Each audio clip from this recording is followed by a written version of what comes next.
السلام عليكم ورحمة الله تعالى وبركاته. في هذا الدرس سيكون حول phrasal verbs. كما كتعرفوا أن phrasal verbs هو واحد الدرس جد مهم في اللغة الإنجليزية وكيشكل واحد جزء كبير من اللغة الإنجليزية. phrasal verbs الأهمية ديالو أنه كيستعمل في الحياة اليومية، يعني كتلقى native speakers المتحدثين الأصليين ديال اللغة الإنجليزية كيستعملوا بزاف، يعني كيساعدك أنك تفهم native speakers في use phrasal verbs appropriately. بالنسبة لهذا الدرس غادي نتكلم على 4 ديال النقاط أساسية. أول حاجة غادي نشوف التعريف ديال phrasal verb، شنو هو phrasal verb. النقطة الثانية غادي نمشي نشوف أنواع ديال phrasal verbs. النقطة الثالثة غادي نمشي نشوف Transitive and Intransitive phrasal verbs، يعني أفعال متعدية وأفعال لازمة في phrasal verbs. والنقطة الأخيرة وهي word order، ترتيب phrasal verb داخل الجملة، يعني أنني كيفاش كنوظف هذا phrasal verb في الجملة. فلنبدأ على بركة الله. Okay, now let's start with the definition of phrasal verb. تعريف ديال phrasal verb. A phrasal verb is a verb that is made up of a main verb together with an adverb, a preposition, or both. Typically, the meaning of this phrasal verb is not obvious because the meaning is different from the separated words. Even though you know the words themselves in this phrasal verb, you cannot figure out the meaning of it. Okay, so you have to learn it separately. بمعنى أن شنو هو المعنى ديال phrasal verb؟ phrasal verb هو واحد فعل مركب يتكون من فعل أساس زائد adverb ظرف أو preposition حرف جر or both أو كلاهما. يعني هذا هو التعريف ديال phrasal verb. والمعنى ديال هذا الفعل المركب كيختلف على المعنى الأساسي ديال الverb. هذا هو definition of phrasal verbs. الآن غادي نمشي نشوفوا تحليل ديال هذا المعنى هذا.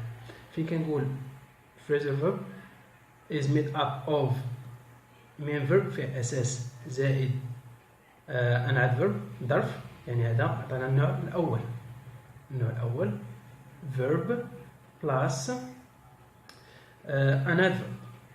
النوع الثاني هو verb plus preposition. النوع الثالث اللي هو كلاهما both، يعني verb plus an adverb plus preposition. هادو هما 3 ديال الأنواع، يعني عندنا 3 ديال الأنواع ديال phrasal verbs. النوع الأول كما قلت verb plus an adverb. المعنى الثاني verb plus a preposition. المعنى الثالث كلاهما verb plus an adverb and a preposition. يعني هنا عندي 3 ديال الأنواع ديال phrasal verbs. نشوفوا بعض الأمثلة. Phrasal verbs type 1 verb plus adverb. Break down, speak up, switch off. Type 2 verb plus preposition. Break into, look for, figure out. Type 3 verb plus adverb plus preposition. Run out of, look forward to, put up with. And all these categories or types of phrasal verbs, these 3 types of phrasal verbs, they can be categorized into 2 types. بمعنى أن جميع هذه الأنواع 3 ديال phrasal verbs بدورهم كيتقسموا 2 أنواع. 2 types. Transitive phrasal verbs. Transitive phrasal verbs. Phrasal verbs or verbs that have an object. This is transitive. And the second type, intransitive phrasal verbs. Intransitive phrasal verbs are verbs that don't have an object، ما كيكونش عندهم مفعول به. وهنا خصك تكون كتفرق ما بين transitive and intransitive verbs. هذا transitive and intransitive verbs درت عليه واحد الدرس سابقا، الفرق ما بين transitive and intransitive verbs، وغادي نخليه لكم في description below. Okay, يعني خصك ترجع وتراجع transitive and intransitive verbs in order to understand the difference between the two of them. Okay. أما فيما يخص النقطة الأخيرة في الدرس وهي the word order of phrasal verbs، يعني ترتيب ديال phrasal verb داخل الجملة. هنا عندنا جوج أنواع كذلك، عندنا جوج أنواع ديال phrasal verbs. عندنا separable and inseparable. separable phrasal verbs and inseparable phrasal verbs، يعني كاين phrasal verbs أفعال مركبة كتقبل أنها تكون مقسمة داخل الجملة، وكاين أفعال مركبة لا تقبل أن تكون مقسمة داخل الجملة، يعني خاصها تكون مجموعة. هنا inseparable phrasal verbs هما intransitive phrasal verbs، يعني كنرجعوا على الفرق ما بين transitive و intransitive. intransitive phrasal verbs يعني الأفعال ما كيكونش عندها مفعول به، هادو inseparable غير قابلين للقسم في الجملة، يعني خصهم يكونوا دائما مجموعين، يعني never separated. وعندنا النوع الثاني هو transitive phrasal verbs، يعني الأفعال اللي كيكون عندها مفعول به، وهنا كيكون عندنا جوج أنواع.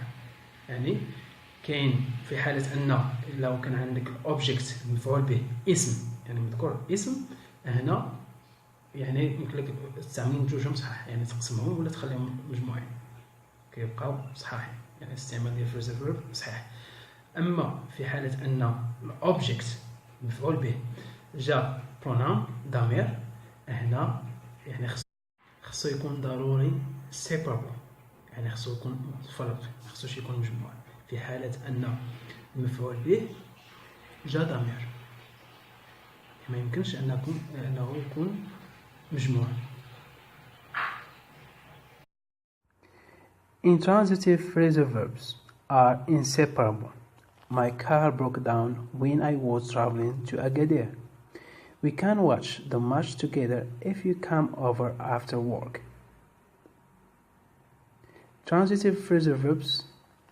If the direct object is a noun, the phrasal verb can be separable or inseparable. They pulled the house down. They pulled down the house. If the object is a pronoun, then the object always comes between the verb and the adverb. For example, they pulled it down. ما يمكنناش نقولوا they pulled down it. خطأ. Always separated. دائما منفرقين. بالإضافة إلى هذه القواعد هناك بعض الفريزال فيربس ما كتطبقش عليهم القواعد، يعني بعض الأفعال ما كتطبقش عليهم القواعد السابقة الذكر. separable phrasal verbless inseparable phrasal verbless، هذا لو أحد بجوج يعني خصهم يتحفظوا كتطبقهم كما هما. وصلنا إلى نهاية هذا الدرس، نتمنى أن يكون الفيديو نال الإعجاب ديالكم إن شاء الله. أما بالنسبة للفريزال فيربس كما قلت لكم في البداية الفريزال فيربس كاينين بزاف، وأنا إن شاء الله غادي from time to time مرة إن شاء الله غادي نختار الفريزال فيربس الأكثر استعمالا، وغادي نقدم لكم على شكل نشرح لكم المعنى ديال الفريزال فيرب في الأول، ومن بعد غادي نعطيكم أمثلة اليوم إن شاء الله. في أمان الله، مع السلامة.